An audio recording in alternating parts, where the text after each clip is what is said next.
We're going to start with Tony Fusco. He was brave, he signed up first. We save our applause till when they're done. I only signed up first because nobody else did.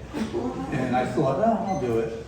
But I didn't realize it was first, so anyway. This is a litany from COVID-19. I think it still applies. For the masked nation, the unmasked people, the people who have washed their hands, the unwashed pilots, the silver-bagging Judas.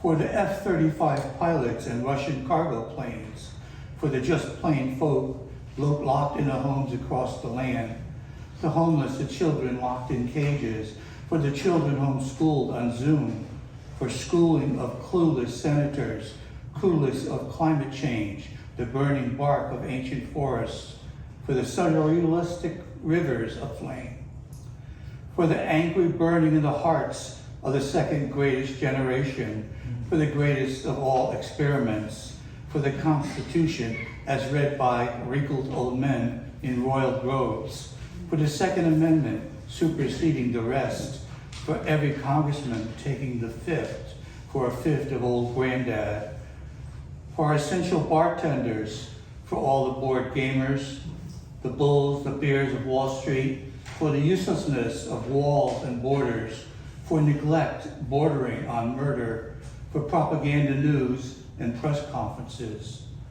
for the clarity of hand sanitizer, for the cleansing of the soul, for the souls on ice and in refrigerated truck trailers, for the redundancy of television and hawking preachers selling snake oil to evangelical lambs and lemmings, for the crowds in the bleachers screaming, "Lock them up," and for those pleading innocent with such honest sounding voices. I did not know. Let us pray.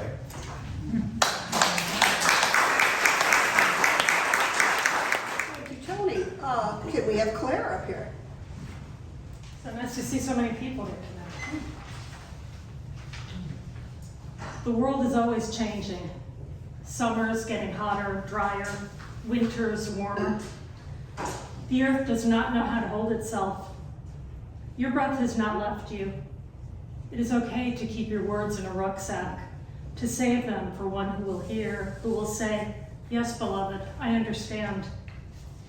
Someone walks out the path outside your home. Your neighbor is surprised by a bear when she steps outside with her morning coffee.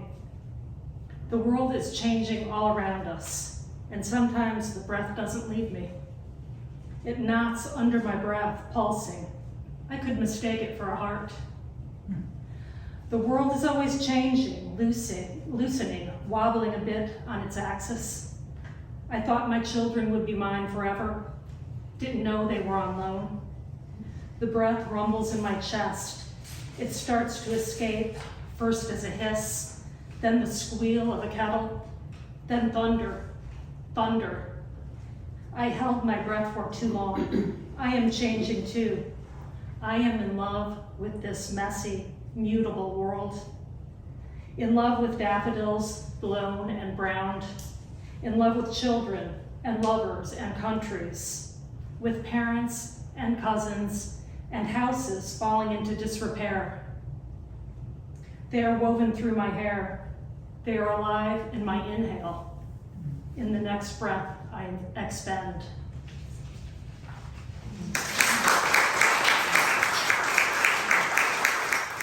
Sharon. Hi, everyone. First, a short one. This is called What Comes Next. I will die in September on a clear day. It won't be cold. I'll be at the very end of Cape Cod with dunes, high tides, and orange evening skies. I'll look across the horizon, see water touch sky, and just a hint of Earth's curve. Smell those salt smells you get, where oceans lap up against continents. I'll have clam chowder for dinner. No, wait, I'll have a lobster roll. Yes, a cold lobster roll, warm butter on the side, maybe a slice of key lime pie. After dinner, I'll put on a warm hoodie and walk on the sand. Death will take me there, on that beach. 1 minute I'm there, the next I'm not. And I'm going to read one more. This one I wrote for a friend.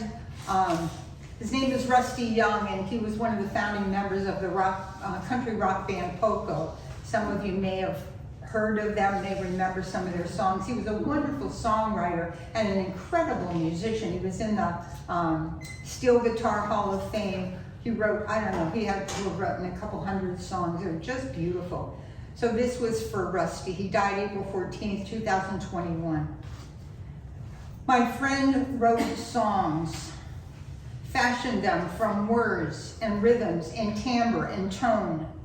He said they came to him at the oddest hours, sometimes in fits and starts, sometimes smooth as sea stones.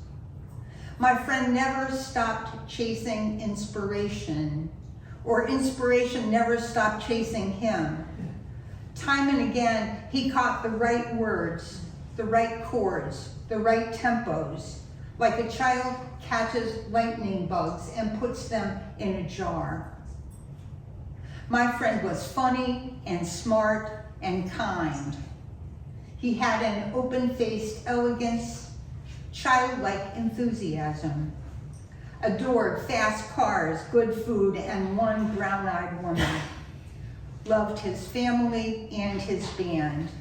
He cried easily and often.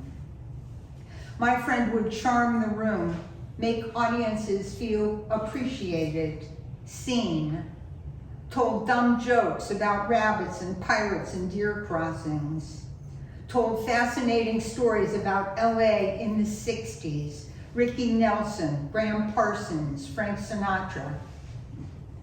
My friend mastered his instruments, teased with them, gave them unique voices, made them dance on the crisp edges of notes.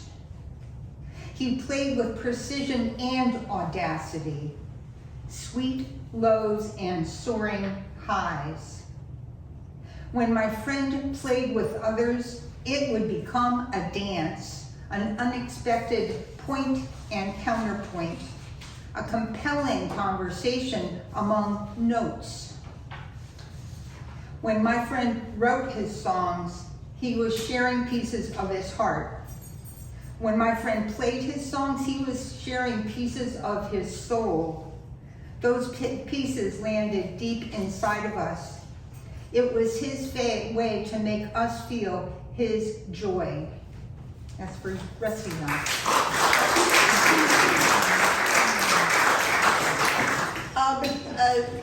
A lot of you know that I usually do humor.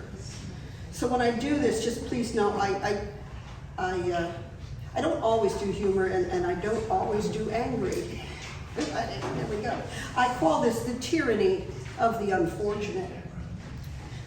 So know that this is just me on a rant, so that you don't mistake it for an interaction. An interaction like when someone calls and tells you about the horrible, unfair, unlucky, final, backbreaking straw thing that happened to them or that someone did to them, which might lead you to believe that they would welcome your advice or your opinion. But by recklessly offering either, you'll be surprised when they snap at you like a mean little chihuahua. This is just me complaining about how put upon I feel when those unfortunate members of my family, not my friends, I choose my friends discriminately among people I judge not prone to calamities of their own making. How put upon I feel when my family call and relate to me their latest life crisis, the lost job, the lapsed insurance, the blown car engine, the bad husband. And what they want from me, all that they will accept from me is any or all of the following. 1, sympathy, offered with an empathy-filled, "I'm so sorry," repeat as necessary. So they can respond with a resigned, "Oh, it's not your fault. I know that." Agreement. They are absolutely correct in their assessment. They are the injured party. They are victims of fate, undeserved fate. There's nothing they could have done differently to change the outcome, and nothing about themselves, either in attitude or action, that they can change now or in the future that will improve their circumstances. Only by doggedly trudging the same path without divergence do they have the slimmest possibility of reversal of fortune. Distraction.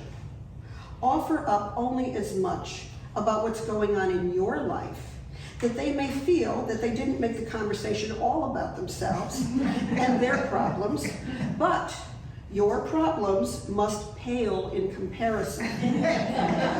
Which they will, naturally, because you have lived a charmed life compared to theirs sucking up all the luck they never got. Compliance. After you have responded with sympathy and agreement and permitted them to feel that they have paid with the coin of an exchange of conversation, they may require a favor. Money. Not always, and this isn't the worst. If I can solve their problem with a few $100s, it's worth it. And money, unlike advice, is always welcome. I have gifted thousands in the hope that it would make a real difference. They are my stepchildren, my nieces, my grandnieces.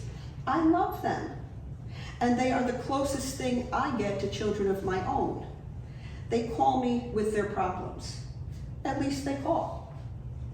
So recently, one who actually lived with me for 5 years between bad husband number 1 and worse husband number 2, called to vent her outrage that her daughter had been cut from a varsity sports team to make way for a newly enrolled and better player. And I agreed that it wasn't fair, but suggest that we all have to deal with disappointment sometimes, and adversity can be a character builder. Her response was,